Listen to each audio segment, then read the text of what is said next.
Most people make really bad decisions with their money, and it's no wonder that during the pandemic, when everyone got those stimulus checks, it's Prada and Gucci that are the brands that are raking in the most profits. And it's not even the rich that they make the money from, it's the middle class that are buying these goods. So why is it that the middle class, which by the way, don't have that much money, why is it that they are the biggest customer segment for all of these luxury brands? And meanwhile, a guy like Mark Zuckerberg is walking around with a dozen $300 t-shirts that look like they're from Salvation Army.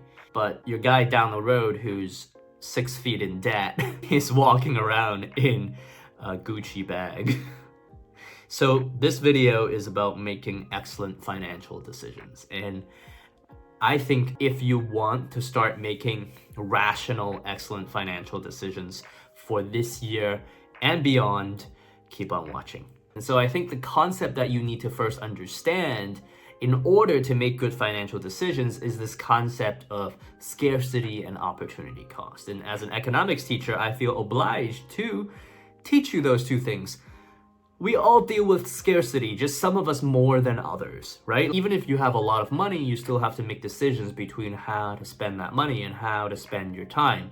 And for every decision you make, there's a set of decisions that you give up that you can no longer make, right? Are you gonna go to school or are you gonna go to work, right? Or are you gonna stay home and do absolutely nothing? Your opportunity cost is the value of your second best choice that you give up. And so a lot of the times when we make these financial decisions, we don't think about the opportunity cost rationally because we overvalue short-term benefits and undervalue long-term costs. In psychology, we call this the recency bias, right? So the benefit of buying that Lamborghini, getting that bag, is a lot more impactful in the short term compared to putting your money in an S&P 500 fund and having it grow at 7% over the next 20 years. That sounds a lot less exciting, I'll be honest with you. The same thing as eating that Big Mac will give me a lot of satisfaction right now, right? The salt, the fat, the protein, the taste. Oh, thinking about it makes me hungry. But I'm forgetting the long-term cost of a high blood pressure, high cholesterol level, declining health, and possibly dying earlier. That's a pretty big cost, right? If we have fast food regularly, that's what's gonna happen. But we don't think about that because it's just so good. And so at the end of the day, I think there are 5 steps you wanna take before you make any financial decision. And we call this the paced model. And here's step number 1. A few years ago, I had to make a pretty important decision, right? Like, do I stay in Canada and find a job or do I go abroad and look for work?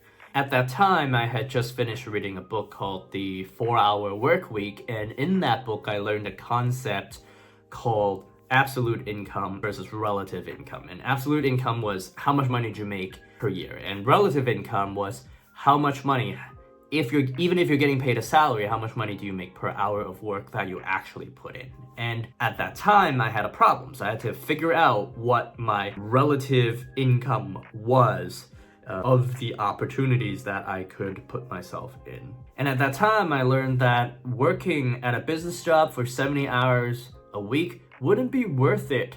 Wouldn't be worth my time, even if I was making $100,000 a year. And so at that time, I needed to find a job that would actually maximize my income per hours worked. And so that's step number 1, is to define the problem. What are you trying to solve? And so step number 2 brings me to my situation at that time as well. And so I had a few alternatives, right? I could either teach or I could go into business because I did a degree in business education. So I could either become a teacher or I could even just go work at a bank and become an accountant and all that jazz. So step number 2 is figure out your alternatives. Step number 3, now at that time, I knew I didn't want to work 70 hours a week.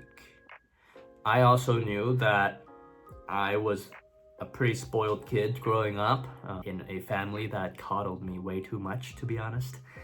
And I realized that I needed to get away. I needed to be independent. And the only way I was ever going to be independent is if I geographically separate me from my parents. So I knew I had to move far away. And so step number 3 is define the criteria. Step number 4 is me evaluating my alternatives to that criteria. So I didn't want 70-hour work weeks, so immediately accounting was out of the window because during busy season in accounting, you work really hard.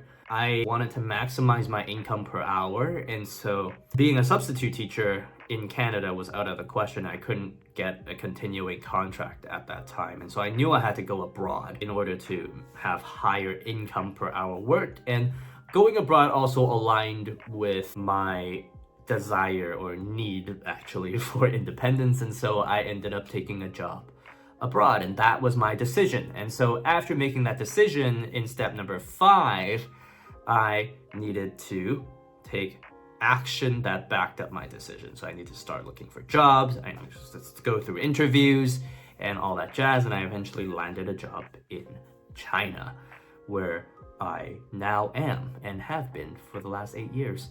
But the important part is, how do you actually apply this in your everyday life, right? So let's define a common problem that most people have, and maybe it's saving $100,000 or accumulating $100,000. Or making $100,000. It's just like somehow you want $100,000, right? And so that's the problem you want to solve. Well, what are the alternatives?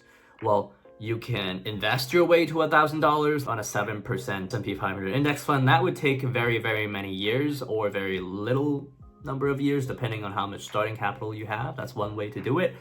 You could do it through real estate as well. It depends on how much money you have. You can get a high-paying job, right? You can get a normal job that doesn't require you to work that much and then pick up a side hustle. You can pick up multiple jobs, right? You can work remotely. You can become a freelancer. You can start your own business. The choices are endless, right? And so you need to define some criteria so you can narrow your choices.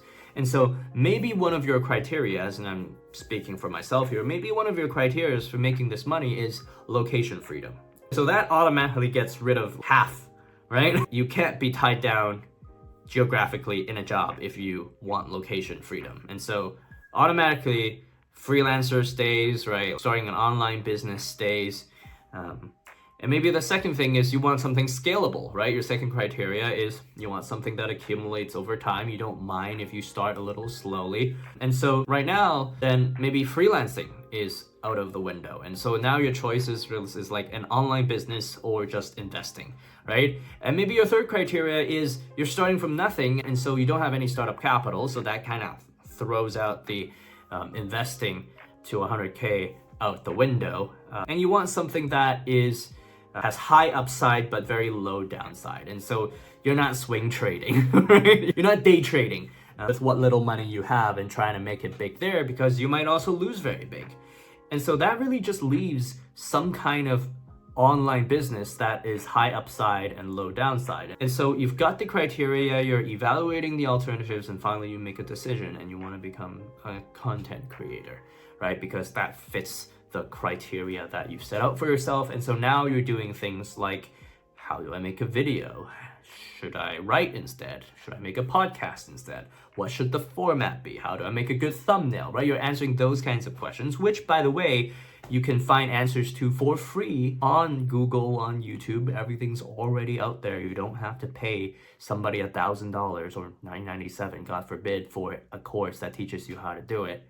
It's all already there if you look. And so if you apply this decision model to how you allocate your wealth and your money, maybe immediately you'll realize that buying a Gucci bag to impress people that you don't like maybe just isn't the best use of your money. And I actually think that's why it's the middle class that's buying all the logo things, right? If they buy a Hermes belt, they want the H, right? Otherwise, what's the point, right? I've heard people say, I want people to notice that this logo is on me and that I can afford this. Now, in my mind, after learning all of this decision-making criteria and the PACE decision model, I've learned that anybody that has a Hermes belt has less money than they could have had in their bank account.